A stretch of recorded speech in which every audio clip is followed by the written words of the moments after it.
Hey, Mike with D2D Millionaire here. In today's video, just want to talk about some things you want to avoid while knocking doors. And basically, the first thing is you don't really want to come off as, quote unquote, salesman. That's going to turn a lot of people off. So you want to more so come off as a messenger of good. So one thing that a lot of people screw up and can really blow your chances of doing that is a poorly timed handshake. So one thing that some sales reps like to do is they come in and like, hey, my name's Mike with Road Pest Control, and they jump in for a handshake right then. And that can just be really awkward for both parties.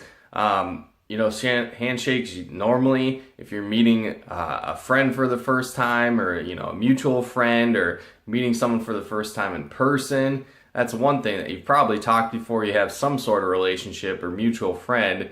Cool, but the last thing that I'm gonna do when I open the door to someone I don't know is gonna try and shake their hand. It just comes off a little weird and can throw things off for you. So, maybe if you save that till the end of the conversation, you've been talking to them a little bit, you've built some rapport, you have a relationship, or again, maybe you already made the sale, then, by all means, feel free to shake their hand. But right away, initially, it can come off weird and set yourself up for failure. So, something you want to avoid.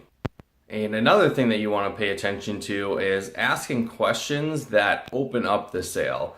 Where a lot of times what people do is they ask a question, but it's unfortunately turning the prospect off, or they're closing the sale. So an example would be, say someone says, oh, well, I've already have pest control service, or someone just treated my house a few weeks ago, or something to that effect. And then your question in response to that would be like, oh, so it sounds like your pest problem is already taken care of. If you ask a question like that, all your prospect has to say is, yep, we're good, we're done, we don't need any help. And you basically close your sale. So again, you want to ask questions that open the sale. So it could be something to the effect of, oh, okay, cool. So what were you treated for? Or great, well, what kind of pest issues were you dealing with? Or if you know specific issues that are going on in the neighborhood, definitely bring that up. So you could say something, for example, like, oh, okay, well, were you treating for ants then? Because a lot of people are having that issue right now in the neighborhood, and they've been moving in to homes right now. So if they don't have ants, for example, that might open the conversation where they might be like, oh, well, maybe I should get some kind of protection for that. Or no, I haven't been dealing with that. Or yeah, we still have an ant problem.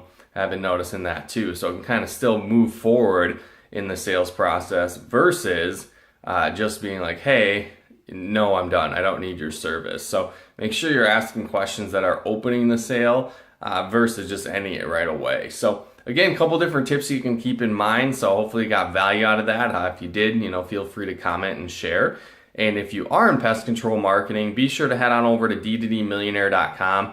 You can just enter your name and email. You'll get access to our free video training on how to overcome the 8 most common objections in pest control marketing. So things like, I need to talk to my spouse, I just don't have the money right now, it's too expensive, I'm not seeing any pests, and a whole bunch more objections we'll overcome in that free video training. So again, to get access to that, just head on over to d2dmillionaire.com and just enter your name and email for access to that. But thanks again for tuning in. We'll talk to you guys more soon.